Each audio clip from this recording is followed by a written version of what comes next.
दोस्तों, क्या bullet train Bharat के लिए सही है? ये सवाल काफ़ी लोगों के मन में आता है। इसका जवाब इतना आसान भी नहीं है, क्योंकि इसमें काफ़ी कॉम्प्लेक्स एलिमेंट्स और मल्टीपल फैक्टर्स इन्वॉल्व हैं। अगर हम कुछ इंपॉर्टेंट फैक्टर्स की अगर बात करते हैं, तो इसमें आ जाते हैं जैसे कि economic factors, social factors, environmental considerations, और ये सारे मिलके बुलेट ट्रेन प्रोजेक्ट को काफ़ी जटिल बनाते हैं। तो इस केस स्टडी में हम जानेंगे दोस्तों कि बुलेट ट्रेन क्या सही है भारत के लिए, और इससे क्या क्या एडवांटेजेस हैं और क्या क्या डिसएडवांटेजेस हो सकते हैं। नमस्कार दोस्तों, मैं आर्यन विश्वकर्मा और आपका इस प्रोग्राम में बहुत बहुत स्वागत है। तो चलिए प्रोग्राम को आगे बढ़ाते हैं और समझते हैं कि बुलेट ट्रेन के आने से क्या क्या फायदे, क्या क्या एडवांटेजेस होने वाले हैं। पहला, हाई स्पीड कनेक्टिविटी। तो दोस्तों, बुलेट ट्रेन जैसा कि नाम बताता है, बुलेट यानी कि ये बुलेट की गति से चलता है।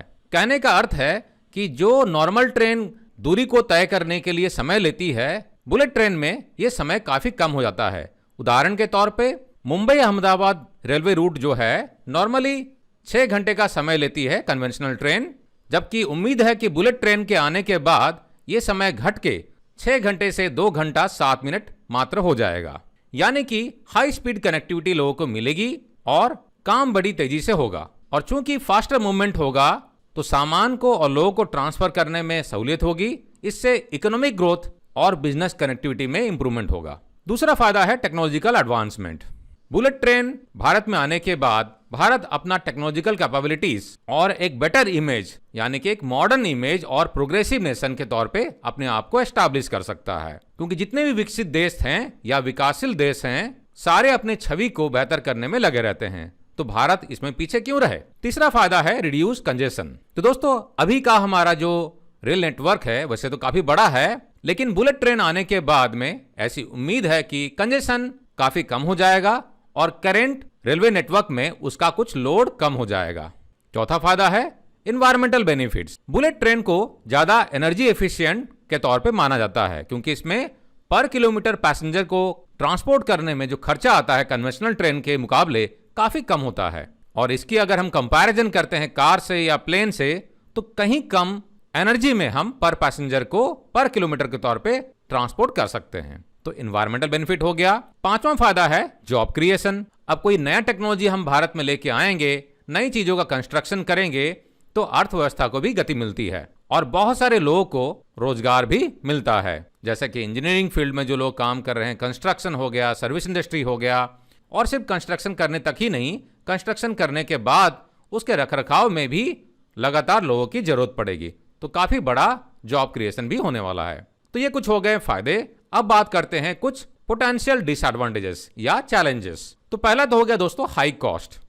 कन्वेंशनल ट्रेन के मुकाबले बुलेट ट्रेन में कॉस्ट काफी ज्यादा लगता है। फॉर एन एग्जांपल, ऐसा अनुमान है कि हाई स्पीड रेलवे ट्रैक जो है बुलेट ट्रेन के मामले में पर किलोमीटर को बनाने का खर्चा जो है 100 से 140 करोड़ रुपया पड़ता है, जो कि कन्वेंशनल ट्रेन ट्रैक के मुकाबले काफी ज्यादा है। और अगर बात कर लें जो अनुमानित हमारा मुंबई अहमदाबाद का बुलेट ट्रेन का प्रोजेक्ट पर काम चल रहा है, उसमें टोटल खर्चा जो है 1.6 लाख करोड़ से लेके 2 लाख करोड़ तक आने वाला है। तो कहने का मतलब है कि है तो ये काफी खर्चीला प्रोजेक्ट, और काफी लोगों के मन में उत्सुकता ये भी रहती है कि कॉस्ट क्या पड़ेगा पैसेंजर्स को ट्रांसपोर्टेशन करने में। तो एग्जाम्पल के तौर पे दिल्ली और वाराणसी का जो प्रपोज्ड बुलेट ट्रेन नेटवर्क है, उसमें ऐसा अनुमान है कि पर किलोमीटर 4.5 रुपीज का खर्चा बैठेगा। यानी कि लगभग दिल्ली से वाराणसी जाने में जो खर्चा बैठेगा वो 3,240 रुपये का पड़ेगा, और अगर दिल्ली से आप लखनऊ जा रहे हैं या जाएंगे तो 1,980 रुपये में आपका खर्चा बैठेगा। दूसरा चैलेंज है दोस्तों अफोर्डेबिलिटी, जो कि हमने अभी जस्ट डिस्कशन किया। यानी कि कन्वेंशनल ट्रेन के मुकाबले इसमें खर्चा थोड़ा सा ज्यादा बैठेगा, तो पैसेंजर के लिए कन्वेंशनल ट्रेन के मुकाबले ज्यादा एक्सपेंसिव पड़ेगा। और इससे अंदाजा हम ये लगा सकते हैं कि बहुत सारे जो ट्रेन के जो पैसेंजर्स हैं वो शायद बुलेट ट्रेन के टिकट को अफोर्ड ना कर पाएं। वैसे सरकार का यही मानना है कि आने वाले दिनों में धीरे धीरे करके चीजें सेटल होने लगेगी और लोग बुलेट ट्रेन को पसंद करेंगे, क्योंकि समय की इसमें बहुत बचत होगी। और अगर समय की बचत को अगर कंपैरिजन करते हैं हम कॉस्ट के हिसाब से, तो शायद उसको ये कंपनसेट करेगा। थर्ड चैलेंज है लैंड एक्विजिशन। तो दोस्तों, किसी भी रेल लाइन को बिछाने के लिए काफी लैंड एक्वायर करना पड़ता है, क्योंकि रेलवे लाइन जो है काफी सारे डेंसली पॉपुलेटेड एरिया में से भी गुजरता है और वहां पर लैंड एक्वायर करना काफी टफ होता है। यहां तक कि कुछ जगहों में सोशल और इन्वायरमेंटल के इश्यूज भी होते हैं। चौथा चैलेंज है एग्जिस्टिंग इंफ्रास्ट्रक्चर। तो एग्जिस्टिंग रेलवे का जो इंफ्रास्ट्रक्चर है उसमें भी काफी सिग्निफिकेंट अपग्रेड्स की जरूरत पड़ेगी, काफी कुछ मॉडर्नाइजेशन भी करना पड़ेगा, क्योंकि उन चैलेंजेस को बिना एड्रेस किए हुए हम बुलेट ट्रेन को रन नहीं कर सकते हैं। पांचवा चैलेंज है सेफ्टी कंसर्न। तो भारत में आप देखते ही रहते हैं कि कभी ना कभार एक्सीडेंट होते रहते हैं, क्योंकि सेफ्टी कंसर्न काफी रहता है। तो रेलवे की और लोगों की सेफ्टी और सिक्योरिटी को इंश्योर करना काफी टफ हो जाएगा, क्योंकि ट्रेन का स्पीड भी काफी हाई रहने वाला है। तो सरकार इस पर काम कर रही है और नेसेसरी अरेंजमेंट कर रही है, ताकि रेलवे की प्रॉपर्टी भी सुरक्षित रहे और पैसेंजर्स प्लस पब्लिक को भी किसी तरह की असुविधा ना हो। सिक्स चैलेंज है इन्वायरमेंटल इंपैक्ट। हालांकि बुलेट ट्रेन जो है काफी एनर्जी एफिशिएंट ट्रांसपोर्टेशन का मोड है, लेकिन इसका कंस्ट्रक्शन और ऑपरेशन करने में कुछ ना कुछ इन्वायरमेंटल इंपैक्ट होता है। तो इसके बारे में थोड़ा केयरफुल प्लानिंग और मिटिगेशन करने की जरूरत पड़ने वाली है। सेवेंथ चैलेंज है राइडरशिप और वायबिलिटी। जैसा कि हमने डिस्कशन किया था, शुरुआत में हो सकता है कि पैसेंजर्स कन्वेंशनल ट्रेन के मुकाबले उतने ना मिले, क्योंकि इसमें कॉस्ट थोड़ा सा ज्यादा आने वाला है। तो टिकट के प्राइस, कन्वीनियंस और दूसरे मोड ऑफ ट्रांसपोर्ट से लोग कंपैरिजन करने वाले हैं। लेकिन अनुमान है कि धीरे धीरे करके लोग इस मोड को ज्यादा प्रेफर करेंगे और सरकार आसानी से इसका कॉस्ट रिकवर करेगी और एक बेहतर ऑल्टरनेटिव लोगों के लिए साबित होने वाला है। तो दोस्तों, अगर हम लोग कंक्लूड करें दोनों प्रोज और कॉन्स को देखते हुए, तो इसे काफी सारे एडवांटेजेस हैं, लेकिन साथ ही साथ बहुत सारे चैलेंजेस भी है। बुलेट ट्रेन के आने से इकोनॉमिक ग्रोथ होने वाला है, कनेक्टिविटी बेटर होने वाली है, लोगों को ट्रांसपोर्टेशन का ऑल्टरनेटिव मिलने वाला है, काफी कुछ डेवलपमेंट भी होने वाले हैं।